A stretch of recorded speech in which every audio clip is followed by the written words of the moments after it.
I'm a bit scared, a little bit scared. Here we go. I want to say a thank you, obviously. Your speakers all have. Can I just say, I have the privilege of speaking all over the world. This is a world-class conference. It's very well organised. But what's really impressive for me has been the experience of meeting you, many of you, over the course of the last 3 days. It's just such a delight to see you, your bishops, clergy, and everybody passionate about education together. And I'm just so grateful to have been given the chance to come here. I want to thank Sister Sian, who invited me to Auckland last year and introduced me to Susan, who invited me here and introduced me to Paul, who introduced me to everyone.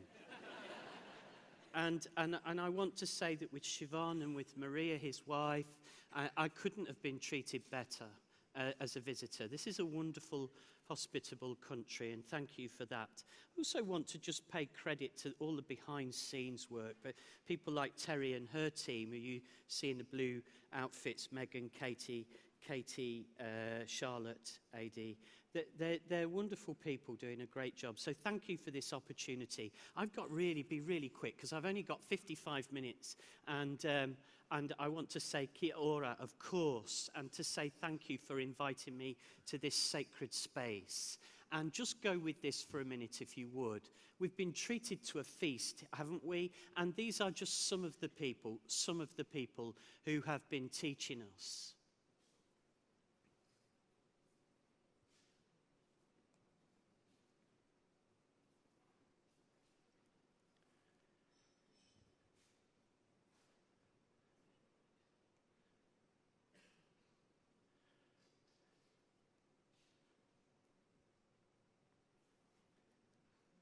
St. Francis de Sales, great little quote. We'll come back to him right at the end of the conference. Patron saint of teachers, ladies and gentlemen, said in the 14th century, more flies are attracted to a spoonful of honey than a barrel full of vinegar.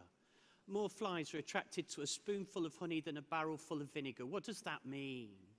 It means you'll get in your flight or your car, you'll head away this afternoon, and you won't take back everything you heard.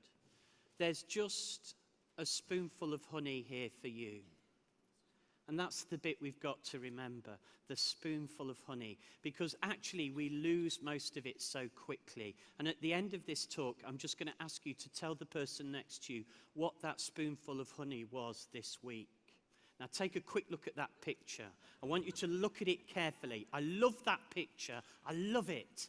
They're not actresses. Just look at it for a second. We're going to come back to that picture in a minute. That picture is what this talk is about. Just keep your eye on it for a minute. We're going to meet those characters later on in this next hour. So there's 3 parts to this talk.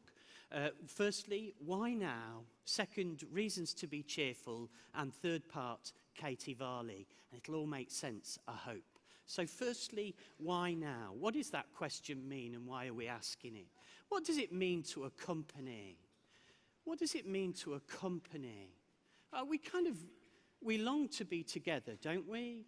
In one way or another. We know somehow, all of us in our own different ways, that life wasn't meant to be lived on our own. Sometimes accompanying is a bit tricky. We can be very good at it, but it can also be a bit painfully awkward. Ugh! So much was made of that hand-holding back in England. You know, that's our Prime Minister with the most powerful man on earth, and they don't quite know how to hold hands. Now, accompaniment is the pastoral approach of Pope Francis. He speaks of it in all of his encyclicals, but most powerfully in Amoris Laetitia. And that's what the next 3/4 of an hour are about. It's about how we journey together. It's been a thread that's run through all the speakers so far. Now, to do this, those of you who've been at my seminars will know that Pope Francis always begins his documents with a penitential rite.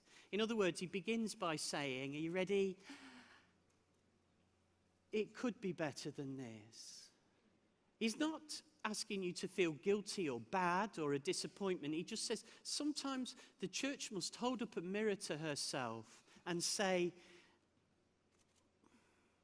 was this what we were born for? I asked my group this morning, have you ever sat in Mass, forgive me, and thought, really? No, please don't mishear this. I'm not denigrating the tradition or the parish priest or anything, but sometimes you can sit in Mass and think, what happened to us? Is this what he came for? You know, alleluia, alleluia. The way I teach this, just take a look at this picture for a minute, would you? Now, this is me looking in a mirror here. Just keep your eye on that picture for a minute. Because these are my wife's words, not mine. We were chatting about this slide. Because when I'm working with teachers, largely in schools, I'll say, look, you need to develop your understanding of sin. It's not that you're a bad person. It's that you were born for better than this. It's different. It takes us back to St. Augustine and the Desert Fathers. You don't have to feel guilty to be a Catholic. Now, why am I discovering that in my 50s? But here's the thing. You look at that picture and you go, that's not a bad illustration of what the church means by sin. It's this ability to look in a mirror and go, do you know something? I might be better than that. Now, I don't mean about my weight. What I actually mean is, take a look at that picture. Alison looked at that picture and she said she didn't know many women back home who look at a picture of themselves and immediately like what they see. She said, when I look in a mirror, this is my wife talking, she sees the things she'd like to change. But then we agreed that we didn't know many men who look in a mirror and don't like what they see.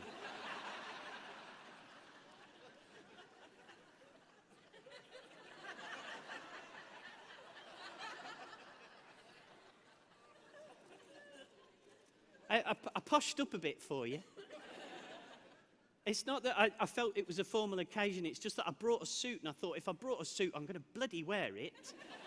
Now, here's the thing. You look at this. We need a healthy sense of our self-deception, says Pope Francis. Now, what is that? Now, in this talk, the element I want to consider is this. Pope Francis writes about this in 3 out of his 4 first encyclicals, and it goes like this. Excessive idealization, especially when we've failed to inspire trust in God's grace, has not helped to make, for example, vocation more desirable and attractive, but quite the opposite. Now, what is that? What is idealization? So I'm the youngest of 3, all right? My older brother and sister, obviously, we grew up, we had the same gene pool. My mum and dad, we were fortunate, they loved each other. So we were brought up pretty much the same way. But I'm the only one of the 3 of us who goes anywhere near a church. Now, do I think I'm getting into heaven ahead of them? Not really. In fact, I'm warned against thinking like that in the scriptures. However, when my sister was going through a bad time, a couple of years back, have you ever noticed how evangelization is hardest in your own families? And my sister's there, and she's hurting, and all I can do is what I know, what I need to do. And I said to her, Marion, you know, when I think I feel how you feel, I go to church. Like this. She's older than me, right? And she's looking at me and she comes out with this line. Are you ready? This is fresh out of Pope Francis. She says, I can't go back there. And I said, why can't you? She said, you know. I said, I don't know. Why? Why can't you go back there? She says, that look that they give you. I said, what look? She said, you know that look that goes, where have you been? I said, Marion, you stopped going to church 30 years ago. Everybody who looked at you like that's dead.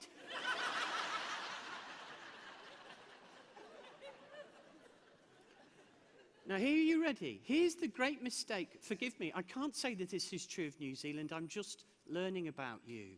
But what's true of Western Europe and North America in particular is this.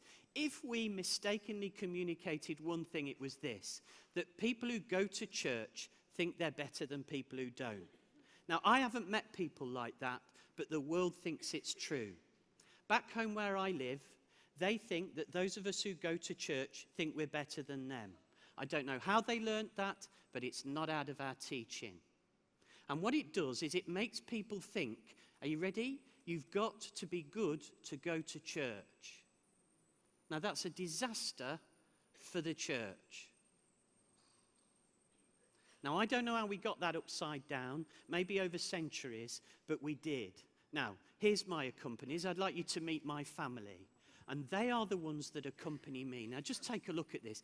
Now, here he goes. Are you ready? Go straight to idealization. Are you ready? It's very tempting to look at that picture and go, oh, what a lovely family. Ah. Ladies and gentlemen, we hate each other. No, so I'm in the arena at Anaheim. 10,000 people in the arena. They've got the spotlights on me, and I'm giving a talk at a lectern just like this. For the first time in my life, this was about 6 years ago, they were live streaming me. That meant that it was going out live around the world. I had my phone on, just as I have here, on the lectern, and halfway through the talk, a little text pops up. It was from Sam, who's in the white t-shirt, and it just said, "Dad, we're watching you." Right?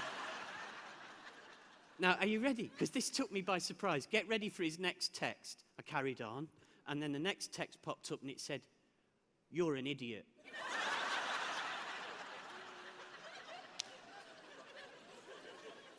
Now, I'm going to suggest to you that that's accompaniment.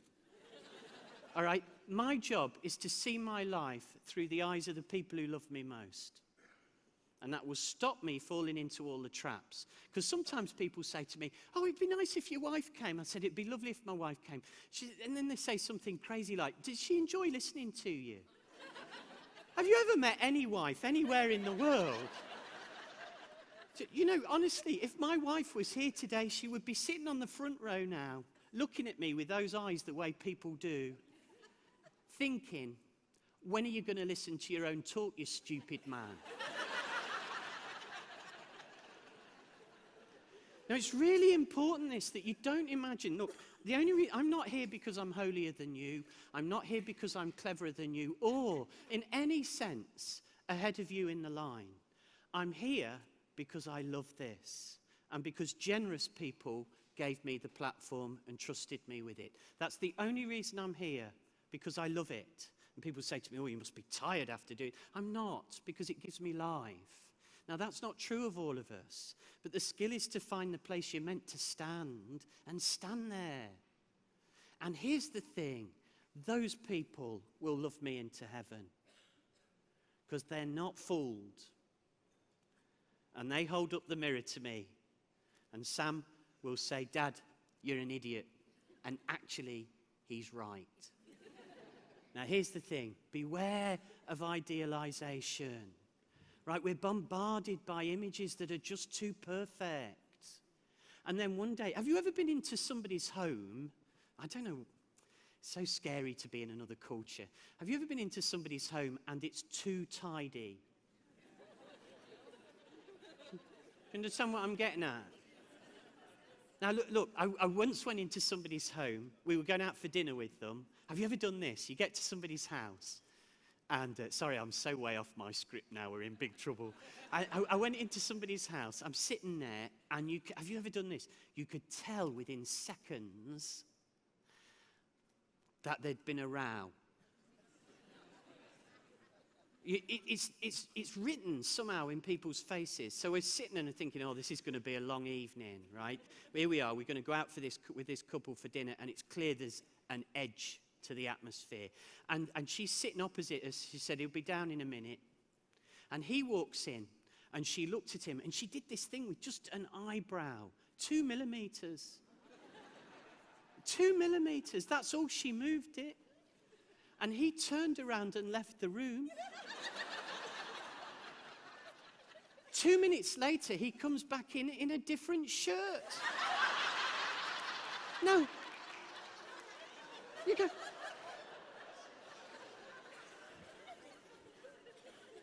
Now, have you any idea, forgive me, for those of us who are encultured into Catholic understanding of life and faith and territory, Do you know, have you any idea, Joyce Carol Oates wrote about this in the 60s, some people walk into a crowded room as if it's no achievement whatsoever. Have you any idea what a journey it is now for people to make into a place of faith?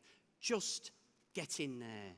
And the issue is, if we're a church that's too tidy, people will feel uncomfortable. That's what Pope Francis is saying. He's not saying people are bad. He's saying, don't dress it up like it's not real. Be careful what you think this looks like. Which of those 4 women looks to you like a saint of the Roman Catholic Church?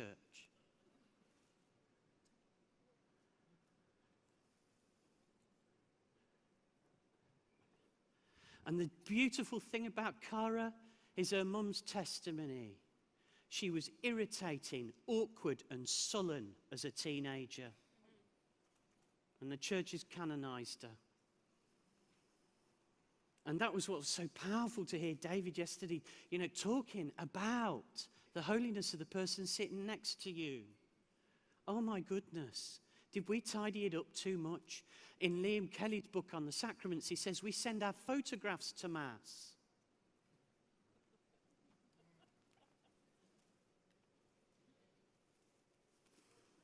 Now, don't misinterpret me. I'm not denigrating reverence. But people are sensitive. Now, here's a map. I wouldn't expect you to recognize this particularly. This is the map of the London Underground. 4,000 tunnels, miles worth of tunnels that go underneath our capital city. There they are. Now, in 1923, a man called Harry Beck was given the job of saying, people can't read that. They come from all over the world and people are getting lost in London. They can't find their way around. He redesigned the map and it became this. And that changed maps all over the world. Because maps, transit maps, and now whatever city you go to, they look like this. Now here's the thing, if I can just point out the obvious. I meet tourists in London who think that if they get off the train station at St Pancras, there'll be a red line on the tarmac. And if they walk in a straight line, they'll come to the next station. Nothing on that map is what life is like. That's what London looks like. So when you go to the Catechism of the Catholic Church or its heritage or your teaching, it's a station of maps. It's designed to help us to understand our lives, to get where we want to go, but it's not life itself, and the church doesn't pretend that. Now here's the thing. We have the clarity and the beauty of 2,000 years worth of pristine, developed theology. But there's a gap between that and your Friday night. People don't live in a map. They live in confusion and doubt and anxiety and blood tests and redundancies and economies and fear and rejected love and disappointing children and elderly parents. That's where people live their lives. And what this Pope is asking us to do is to draw on one and keep our feet in the other. Otherwise, what we do is we end up with a church that's too tidy for people, and they'll think you're too good for them. And I have to tell you, I've made that mistake all my life. Look at what the bishops in Canada are saying. This is amazing. They're saying to their schools, we've also heard your feelings of confusion and inadequacy when faced with some of the problems your children are going through. Catholic schools do not expect to deal with perfect students or perfect parents. Amen? It's time we kind of recognise that David Wells isn't in a suit. He's just one type of David Wells. But to my son, I'm an idiot. Isn't this interesting at the beginning of Amoris Laetitia? Families are not a problem, they're first and foremost an opportunity. Do you know the document that will come out this autumn on young people? I'm going to put a little wager. I'm going to put a month's wages on that sentence. slightly changed in the opening chapter, and it will say this: young people are not a problem. They're first and foremost an opportunity. If you come at them like they're a problem, you're already judge and jury. Okay. I'm going to jump this because I want to give you some reasons to be cheerful. So, if the enemy is being idealistic, what is the answer? I want to tell you a little story, if you don't mind. A couple of reasons to be cheerful. We've heard this from the stage 3 times these 3 days. You're not on your own. What does that mean? Ladies and gentlemen, I'd been teaching for 3 weeks in a place known as Toxteth in Liverpool, a city made famous by the Beatles. But in the 1980s, when I started teaching, it was a tough city to work in. Ladies and gentlemen, when I began my teaching career, people still smoked in the staff room. Do you remember that, any of you? You know, do you remember how smoke worked its way from the ceiling, gradually downwards, as more and people lit up? You opened a door in the staff room and the smoke would do this. Now, I'm in that staff room, and I'm getting some advice from the school principal, and he says this to me. He says, David, he says, that year 9 group we've given you, he said, just sit on them. Which, looking back, meant don't send them to me. I'd been teaching 3 weeks. This was a school with very low aspirations in a socially deprived area. I go into my class and take in their books, and they've done their homework. What you need to know is that I'd been told I'd get nothing from them. So at home, for the first time in my life, I'm beginning to think, maybe I'm a teacher. And I prepared a little speech. Are you ready? I said to myself, right, I know what I'm going to tell them. I'm going to go into that classroom and I'm going to say, you see, there are people out there who don't believe you can do this, but you can. Trust me, and I'll open doors for you. That was my speech. When I got to the classroom to give it, I realized I'd forgotten their books. Brilliant. Brilliant. Well done, David Wells. All right? Your work really matters, but I've forgotten it. So I went in there and I said something to them that changed my life. I didn't know it would change my life at the time. I went in there, and have you ever done this? I said to these kids, I'm going to be out of this room for 2 minutes. And then I added, if any of you so much as breathes while I'm out of the room, you're dead. This was religious studies, right?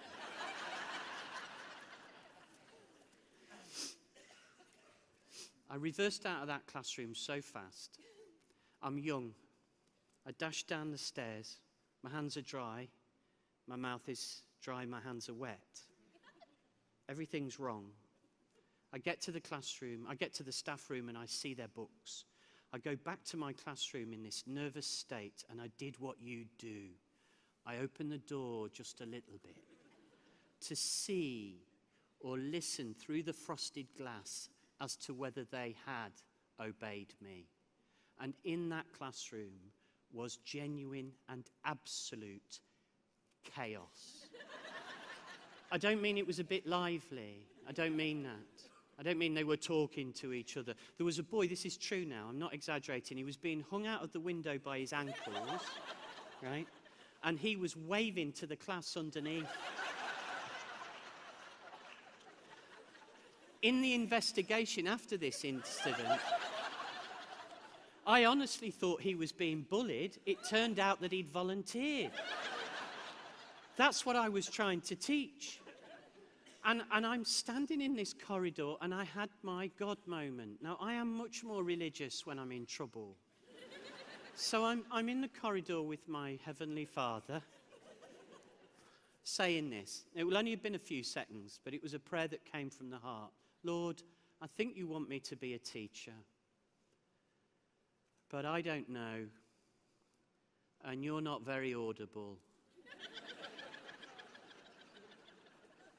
You know, I'd like a voice that came from heaven and opened the clouds and said, this is my teacher.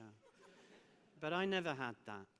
And I'm in that corridor, and I'm searching for truth in my inadequacy. I'm going to do something now. I'm going to shout for anybody with a nervous disposition. So the first thing I did was kick the door, because I decided that I either go in there and win this moment, or I'm dead, really. I didn't want to be their friend. I'd seen the way they treat their friends. Honestly, it was like Lord of the Flies in there. If I'd have left them much longer, they would have eaten each other's legs. So I went for it. Boom! And trust me, I really kicked that door. I really kicked the door. So that immediately hit the desk at the front and then slammed shut again. So, you know, already I'm not cool. And then I go in there, boom, like that, again. And I went in there, and I played my aggressive card, right? And I went, now look! And I had the veins out on my leg, you know, my eyes are out on little springs. And then the aggressive posture. And I let my finger point at every kid in the room, right? I let it do that. Bits of paper did this.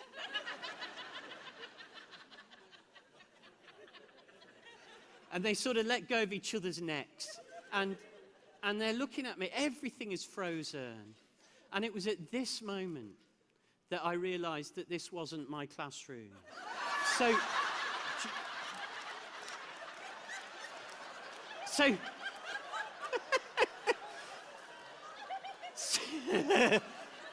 have you ever suffered from shock, right?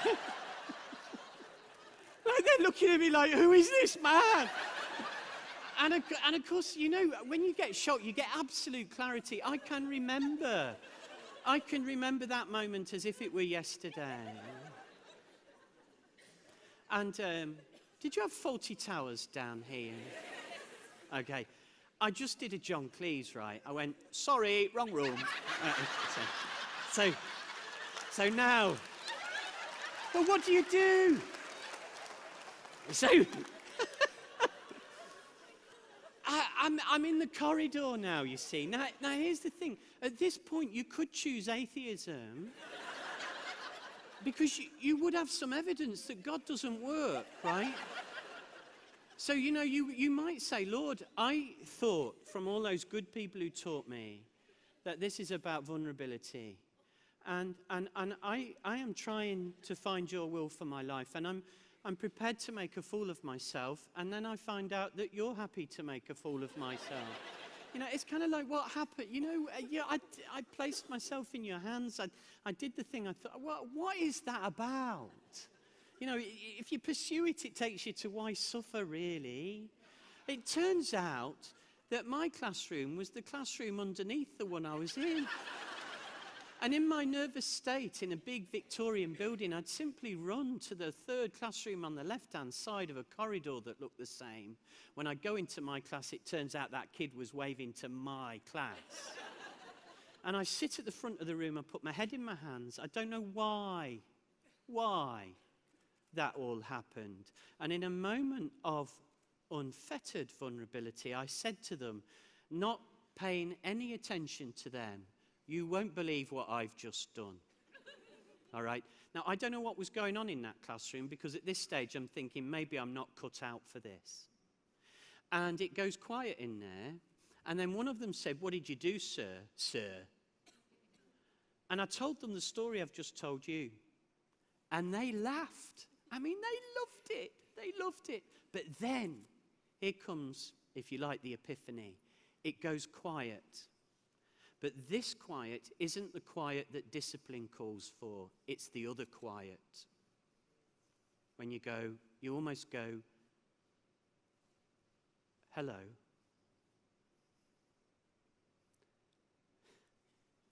There's something bigger than me here. I didn't hear these words, but I intuited them. David, sorry, I can get really emotional about this. Because it's my calling, really. It was my moment. And it went like this. David, I want you to teach with me, not about me. They teach about Napoleon. We're going to do this together, right? In that moment, I was finding a God who wanted to come with me on the adventure. And I was beginning to sense the nobility of teaching. This proud profession we belong to that gives people dignity. It's why we built schools, to dignify humanity, because there is no education outside of God. I was 23 years old and I was being taught by a bunch of 14-year-olds what it means to teach. The language the church gives that in its teaching is accompaniment. And here's Pope John Paul II saying in 1984, to teach means not only to impart what we know, but to reveal who we are by living what we believe. Ladies and gentlemen, that sentence turned out to be the story of my vocation. I'm not better at you than you at it, but it is what we're all called to live what we believe by revealing who we are. And those 14-year-olds in Liverpool were teaching me that somehow, if I could only accompany them with who I really am, then we would be indeed a privileged people, because they'd teach me as much as I taught them. This is how Jose Caballo writes it. The disciples is described here as having an itinerant intimacy, a walking relationship, speaking and listening to the Lord, anticipating opportunities for evangelization. Now notice this last sentence. I love it. The disposition is not of judgment or of contempt for the water which may become wine. I was saying in my workshop this morning, we have to be very careful not to denigrate the very people we teach. Do you know, have you ever heard people say to young people, these are the best years of your life? You go, have you any idea how depressing that is? If you think your life's bad now, it's only going to get worse. Amen. Now, just lastly, a tiny scriptural image for you. I need to speed up a little bit, and it goes like this. You've often read this passage, and you've seen it frequently, right? Come to me, all you who are weary and burdened, and I'll give you rest. Now, here's the point. Take my yoke upon you and learn from me, for I'm gentle and humble in heart. Now, when I was a boy, that's the kind of image I had of a yoke. All right, but if you look at the writing of, for example, the scripture scholars like Raymond Brown, they say, no, that's not the yoke you need to have in mind when Jesus is referring to this passage. Here's a first century Jewish yoke. That's how they worked. They weren't singular. That's a first century Jewish yoke. How can you learn from him by picking up a yoke if he's not carrying it too? Learn from me, for I'm gentle and humble in heart, is a walk with the Lord, carrying your load with you. I wish I'd learnt that younger. Spent so much of my life trying to be good at the things I'm not good at. And the Lord was saying, oh, look, I've got that. You do the thing I'm asking you to do. Oh my goodness, all the stress I could have avoided if only I'd have trusted him with the rest of it.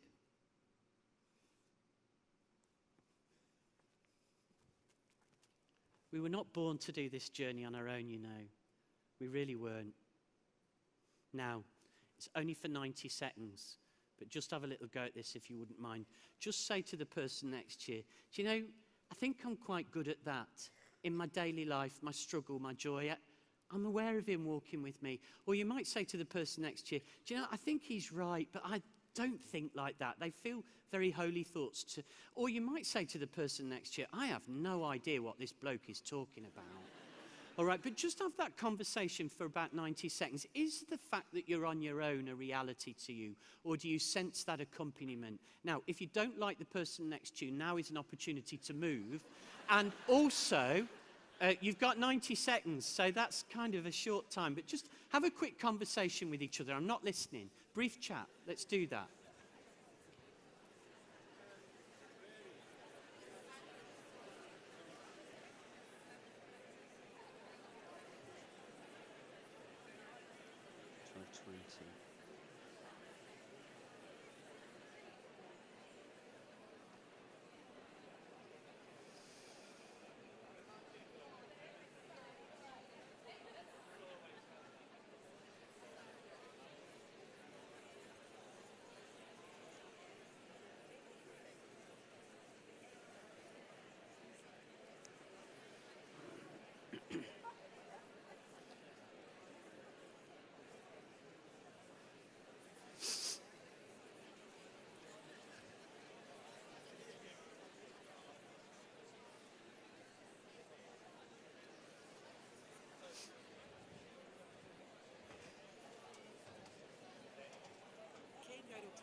Sorry? You can go to 12. Really? Yeah. So you go to 12. So don't worry about that. Sure. Do you feel, I mean, Oh, no, it's going well. is it going well? No, it's Okay. going well. Sorry, I'm not asking for affirmation. I just, you know these people. No. Okay. Okay. Okay.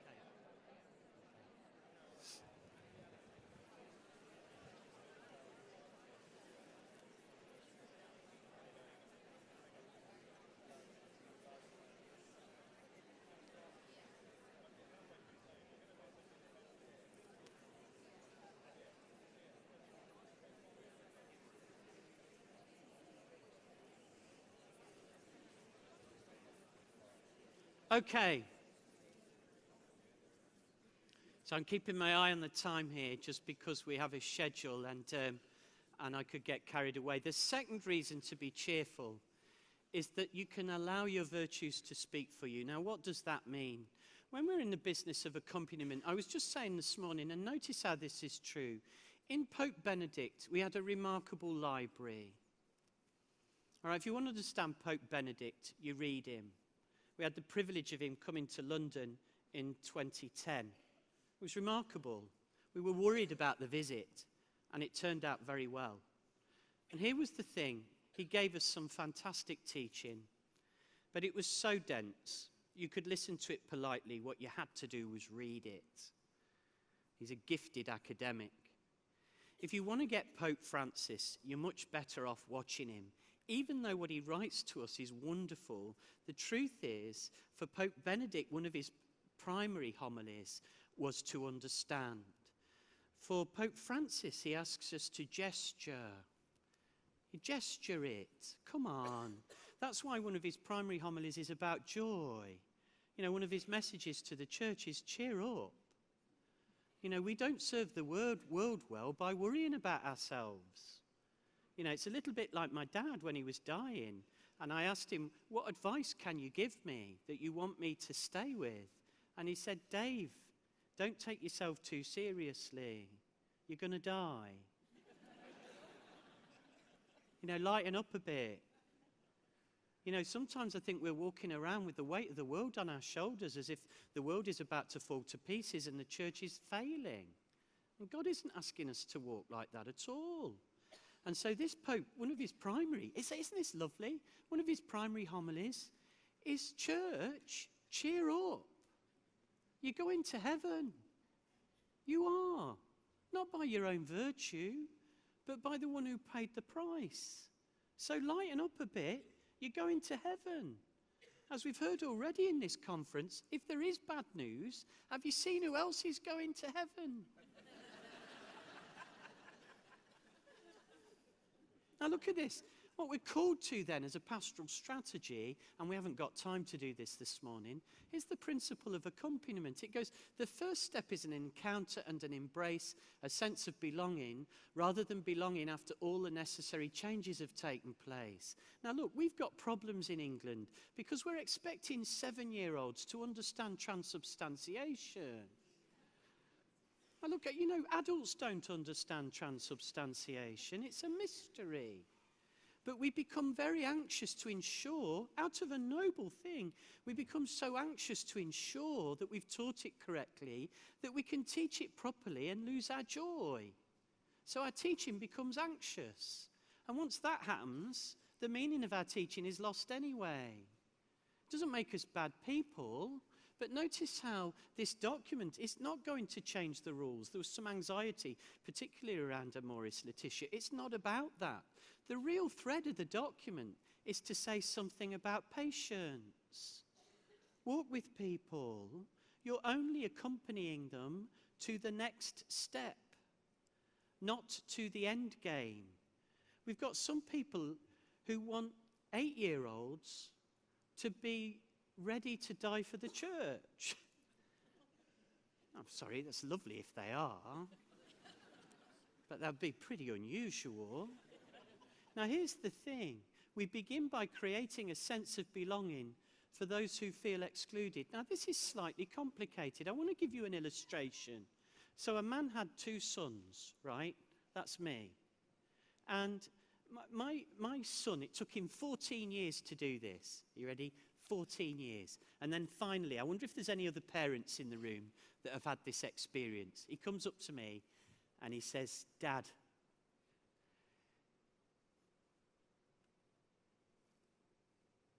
do I have to go?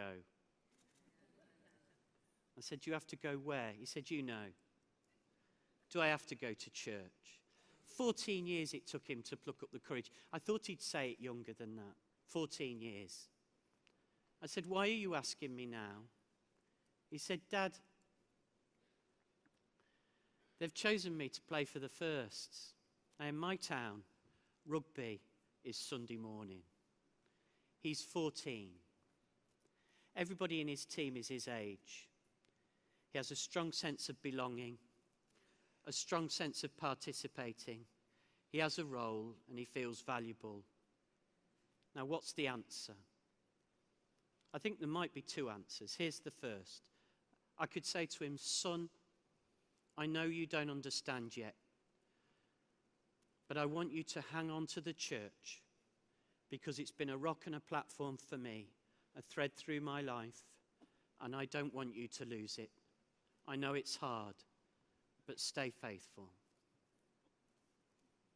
And then there's another answer, and it goes, son, I love you. Go out into your life, have your adventure, and know that the door is always open for you. Question. Which is right?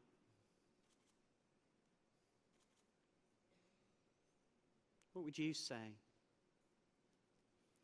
Because the problem I had, you see, was if I say, come to Mass, he's going to give up his rugby and resent God. And if I say, go to rugby, it's going to look like Mass doesn't matter. What's the answer? Well, I'm going to tell you what answer I gave. I said, son, you're lucky you're a Catholic, because we have the Saturday evening vigil.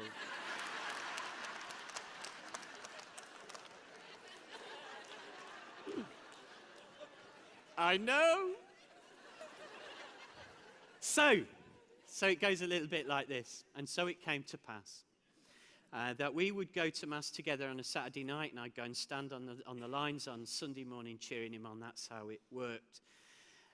Except one day I'd pull up outside the rugby club. And something you need to know about my parish is it's a beautiful parish. We're very lucky. We live on the south coast of England. We've got the ocean like you have all around us. It's really beautiful. But Saturday evening Mass isn't exactly... Do you know what I'm saying, New Zealand? Don't go into that thing about, oh, look at him, he wants entertainment. I don't mean that. It's just that, for example, he's 14. The next nearest person is at least 55. You understand? This is a tired, beautiful community, but most people are connected to the wall by cobwebs. And you've got to understand that we're thinking about introducing singing any decade now. So it's tired, you see. And there he is with me on a Saturday night, and I do sit there sometimes wondering what he's receiving. We pull up outside the rugby ground one Saturday afternoon. I put the window down. I whistle to him and I say, Matt, come on. Yeah. Like that.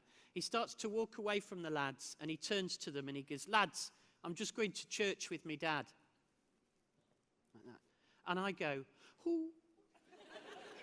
You have to know I'm responsible for evangelisation in our diocese. As he's walking towards me, one of the other boys goes, Matt, can we come? And he says, yeah. And I went, no.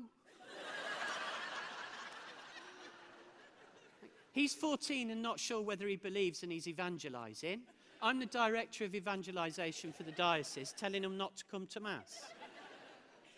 Now, they get in the car. I've got this. Actually, my son is on the back row. These are three lads. They're on the front row. They're all built like shed doors. They're big lads. They're all squeezed into the car. I'm driving, and I'm thinking, I know what's coming. All right, they're going to walk into that church, and to them, somebody's going to walk into that church with something that looks like a handbag on fire. You see? To them, I mean, not to me. This is just going to be weird. It's going to be weird. All right? And then I realized the emotion. I realize I'm embarrassed. And I have to ask myself, what is that about? Why am I embarrassed? And I realized it was the same emotion I had when I started back in the 1970s taking girls home. All right? I love my family. But whenever I took a new girlfriend home, my dad thought it was hilarious to stand in the corner of the lounge with a lampshade on his head.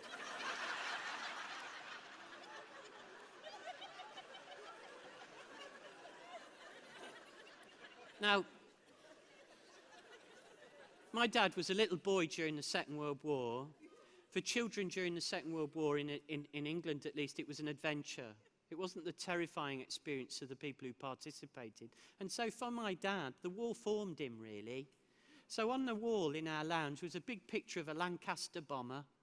And next to that was my picture of my mum's picture of the Sacred Heart of Jesus. You had Jesus, the Sacred Heart, next to a weapon of mass destruction. And that made total sense if you grew up in our family. You take a girl into that. My dad's standing in the corner with a lampshade on his head. And my brother goes on and clicks the light and it turns on. And they think that's funny. Right? And I'm trying to impress this girl. Same experience, taking somebody to church. I think, now get this, I love this church of ours. It's tired, sometimes it's hypocritical, sometimes it's too tidy, sometimes it's not tidy enough. It's made out of all sorts of people with flaws just like me.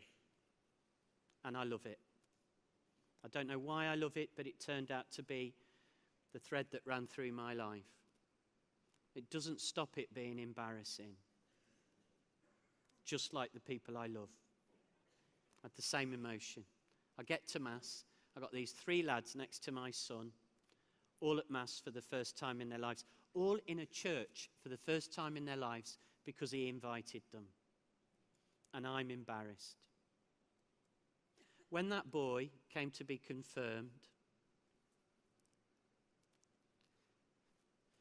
the entire rugby team showed up. The entire rugby team showed up in shirts and ties. They didn't understand a word of it, but what they recognised was something in my son. If it means something to you, Matt, it will mean something to us. And I'm the director of evangelisation. And he's 14. Accompaniment doesn't look for the end game. Your schools were built to take a child into adulthood and allow them to experience the next step on their sacred journey.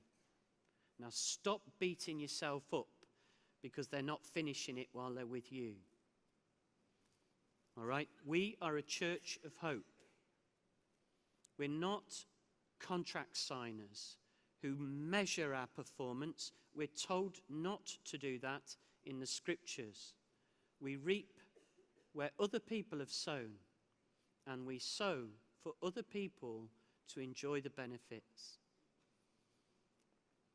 One of the nicest things my son's girlfriend said to me last year was, I always wanted to go out with a lad who went to church. She'd never been in one. She didn't know anything about the church. She just knew that there was virtue there. We are so blessed to be here, and accompaniment is our pastoral strategy. Bishop Robert Barron writes, what we're looking for in this discernment are the shades of progress, not the black and white of a final judgment. The reform of the church and the pastoral care of individuals should not be seen as a battle of ideas. Stick with the reality of people. Avoid idealization. Stop making the church so tidy that people can't relate to it. Now he's talking to me there. Stop bringing your best behavior to church. That's why we begin with a penitential rite. Lord, I messed up again. I messed up again. Fabulous. Fabulous. Now, What's the opposite of that? Just very briefly, I want to get on to probably, in fact, I'm going to miss that because I'm going to run out of time. Let's do this. Back to these two. Have a little look at them for a minute. I love these two. Now, what happens is, this is just a story of accompaniment. One more story and then we'll come to an end.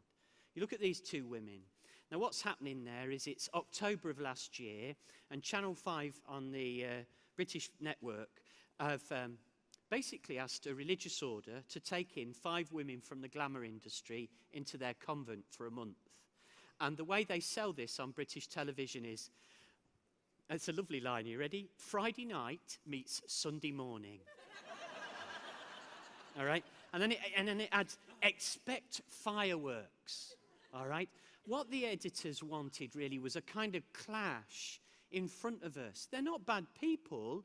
They just wanted to expose the clash between everything we hold dear as a faith community and the real world. All right? How dare they? They're not bad people, but you can see even in the marketing, just look at that picture for a minute. Just look at it. Now that's what the young people in your schools are up against.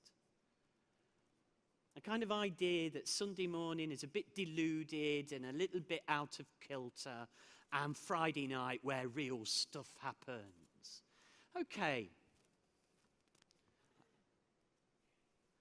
Listen to Rebecca. She says, I'd never met a nun before. I'd only seen them in Sistrapped and horror films. Isn't that interesting? Horror films? I mean, I don't like horror films because they scare me, apparently. That's what they're supposed to do. But, you know, really? Nuns in horror films? Is that where they go now? Friday night meets Sunday morning. For 5 weeks, there's fly-on-the-wall chemistry going on between these two. Now, credit to the production team, because the programme doesn't become what they expect at all. It's the story of your schools. So in actual fact, as you would expect, because these women in this religious order got accompaniment, something quite unexpected happens, which is they start to fall in love. All right? These women, this religious order, absolutely understood accompaniment. And gradually, two things happen. The women in the order lighten up. They become a bit less serious. And the women off the streets, the glamour industry, start to lose their makeup. It's really interesting what happens in the programme. The divorce between Friday and Sunday begins to show up that it's actually artificial. There's a joy in everyone. There's a joy in everyone that's God-given, and these women in this religious order understood it. Look at this. This is Gabby Ryan, 21, from southeast London, who tells emotionally of a divine transformation. Gabby is a lingerie and suggestive nudity model with over 20,000 Instagram followers. Ditching makeup and selfies inside the convent was painful. Her penance was showing the nuns her modelling photos. I was petrified they'd judge me, she said quietly. Instead, they told me I was beautiful. They told me I was beautiful, but that I didn't need the makeup or the glamour. This young woman on television is discovering that she's precious. Now, I'm just saying, accompaniment gets that. It just gets it. What you're there to do is to be the great virtues of our faith alongside these young people, and it will heal them. The Holy Spirit is stronger than every idea ever created. You don't have to be afraid of the future, New Zealand. I've been here long enough to know that in your hands, it will be all right. You're amazing. There's such conviction here, such beauty. Michael Paul Gallagher was quoted yesterday. Discernment means sharing the conversion of disposition of St. Paul at Athens and being able to recognize smoke signals of hope rising from what may first seem like a burnt-out desert. What does that mean? It means be hopeful. Every time you look at a child, avoid judgment and don't tidy up too much. And let them fall in love with you in all the best senses of that word. Have you come across the theology of Charles Péguy? So he does this gorgeous. This is about the future, really. But he tells this story in the Portal of the Mystery of Hope. It's not his story, of course, about 3 little girls called Faith, Hope, and Love. And you know that they are the daughters of Sophia, wisdom. So wisdom gives birth to 3 daughters: faith, hope, and charity. Faith, hope, and love. And in the story, it's beautifully written, but it goes a little bit like this. The 3 girls decide to go for an adventure, and so they go into the mountains. Who goes first? Faith goes first, running into her life. Who goes second into the adventure? Love. And love takes a picnic, because love knows that they'll get hungry. And who runs into the forest third? Hope. Because when it gets dark, it's hope that brings you home. Faith has you running into your life. Love has you accompanying the others. And hope brings you home. Can I just ask you, it's not my place to ask this, please keep coming to this conference. Because when you gather with this conviction shared, we rediscover our virtues. And we go, no, I'm glad I do this. I'm glad I'm a teacher. There are plenty of voices that will tell you it's pointless, young people today are worthless, you don't get paid enough, the conditions are poor, the government don't understand, the church doesn't value us. You'll hear all those voices, but these are relegated by the great virtues. Do you know why I like being here? Why I would travel for 27 and a half hours to be here? Because you're good news to me. You remind me why I do what I do. So keep coming back.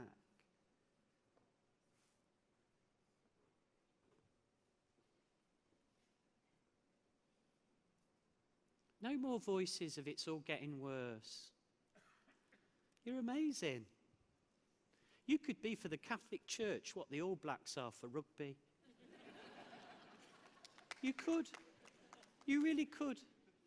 Don't imagine that somehow over the other side of some ocean somewhere, this is all sorted out. We're all struggling. So, I've got one more story to tell, and then I finish. Before I tell that story, for the last time, forgive me, it's the spoonful of honey moment. You've been here for 3 days. You're going to forget almost everything, all right?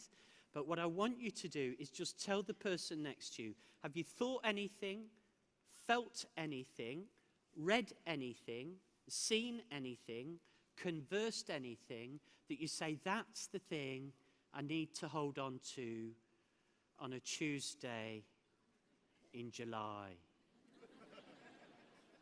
What's your fridge magnet? What's the thing you don't want to lose? That you know you'll forget everything else. What's the fridge magnet sentence, statement, idea, soundbite, picture, image, conversation that you've had in the last 3 days that you say, I need just a little bit more of that spoonful of honey, just for a couple of minutes. If you haven't got one, you'll find the person next to you's got 3. So just have a quick go at this. Let's talk to each other, and then I'll come into land.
Okay.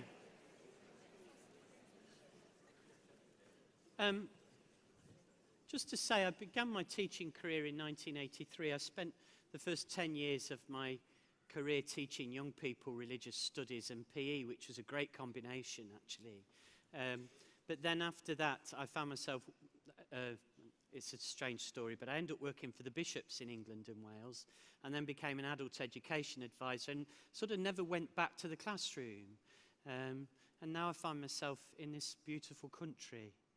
I didn't plan any of this, but I'm just so grateful to be here. And I just want to pay tribute, if I may, to the Catholic Institute, because they've partly sponsored me today. And just to say, keep your eye on your own learning. You know, keep reading books. I know that sounds patronising to say it, but you'd be amazed how many people in ministry stop inspiring themselves. That's why I'm here, because you inspire me. All right? It inspires me that I can take you with me to other countries and say, can I just tell you what they're doing in New Zealand? You see, that's how it works. Keep reading, keep going to meetings. Don't replace your enthusiasm with cynicism, as though cynicism is more intelligent. Keep going to meetings. And let me tell you why. This last story tries to capture this talk I've given. I call it Katie Varley, and I call the story I Don't Know When It Happened.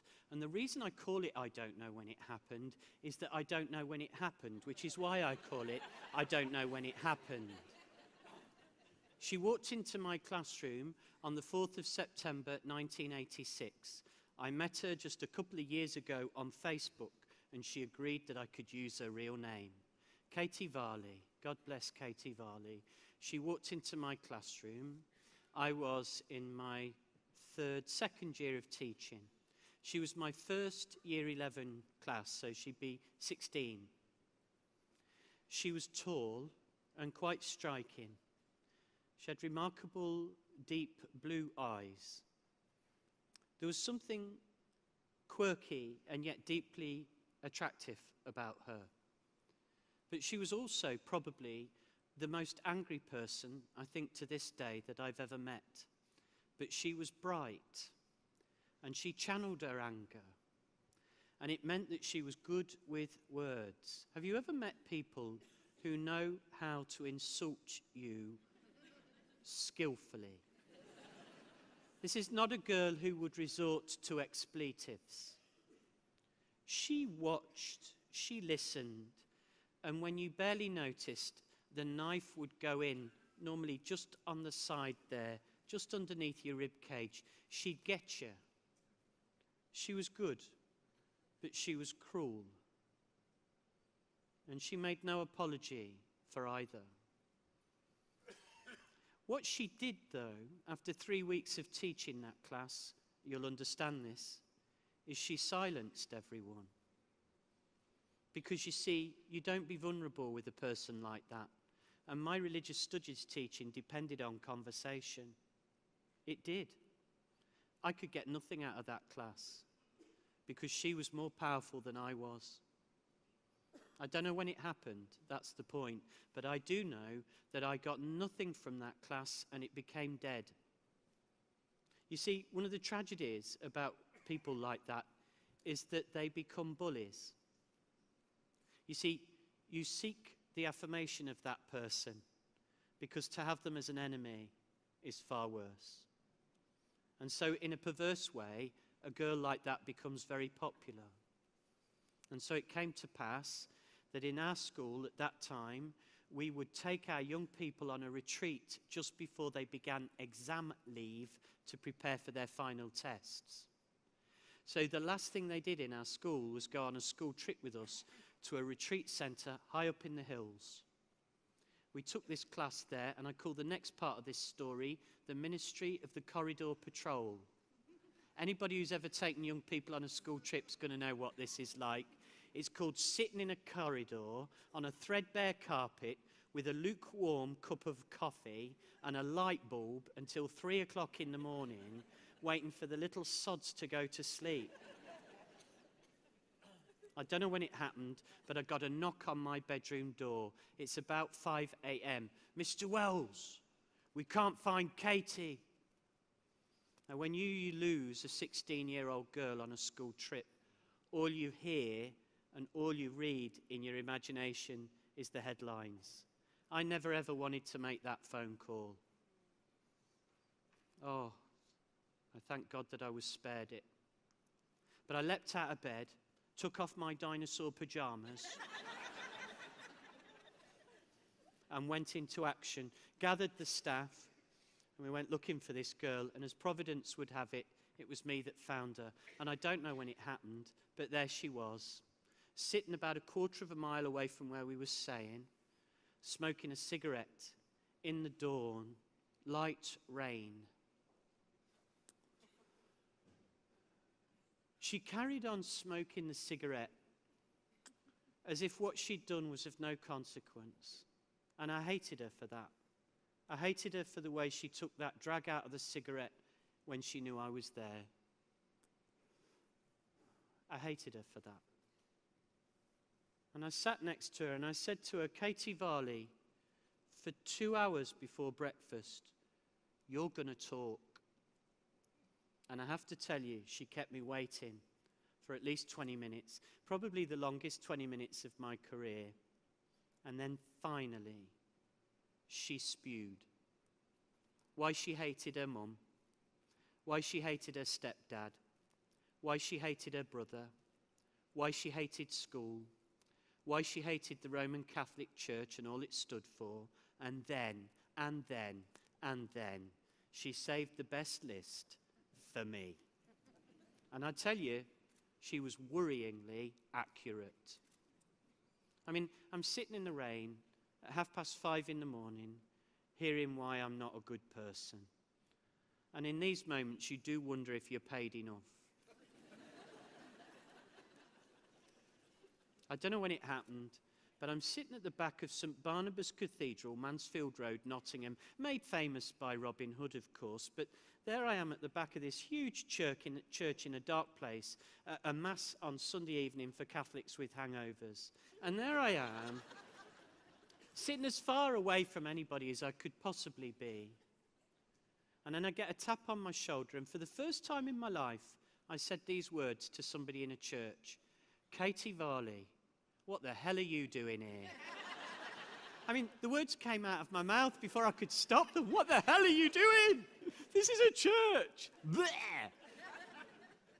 She looked at me and I looked at her, and then she had a different litany. These are her words, not mine. She said she worked in a bank for a while, but they were, in her words, morons. She couldn't stand it. She couldn't stand it. She went off to a place called Cleveland, Ohio, for a summer camp where she spent 3 months with children with learning difficulties, and something arrested her there. She came back to England, did an Open University degree, and then, from her purse, she showed me a passport-sized photograph of Des Callahan from Cleveland, Ohio, slightly crinkled, the love of her life. And then she said to me, we're to be married in the fall. And that's when I knew she was leaving, because nobody in England says the fall. And she looked at me and she looked at the picture. And she said she'd got a degree, she'd got a job, and she was going to go to America. But she was a different woman. She was a different woman. And then she looked at me and she said,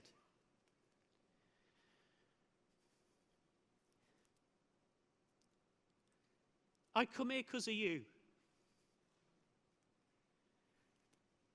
And I looked at her and I couldn't cope with that. And I just said to her, no, you don't. I said, I come here because of you. It was the first time we ever smiled at each other. And as we were walking out of that church, she said these words to me. She said, you think I'm joking? I come to Mass to think. You taught me to think. I come here because of you. And I call that story, I don't know when it happened, because that story isn't about me. It's about us. It's the hardest thing I'm going to tell you all day. The best of what you do is not, nor was it ever, measurable. Yours is a noble, sacred task. It gives life and light to people, and they will sit, some of them in churches, some of them in places of industry, some of them in libraries, because you gave a bit of yourself away without any knowledge of the consequences. You did it in patience, you did it in steel, you did it on a Tuesday night when you could have gone home. You did it in Sunday afternoons when you marked work, when other people who are not teachers seemed to have an easier life. You did it on days when you doubted yourself. You did it on days when you got rude letters from parents. You did it on days when you read headlines from newspapers that told you you weren't performing. You did it then.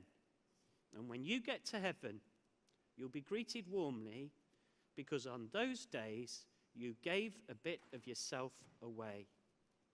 And that's why we're here, and that's why we belong with each other, and I want you to enjoy it. This is a noble profession, and thank you for choosing it. Amen.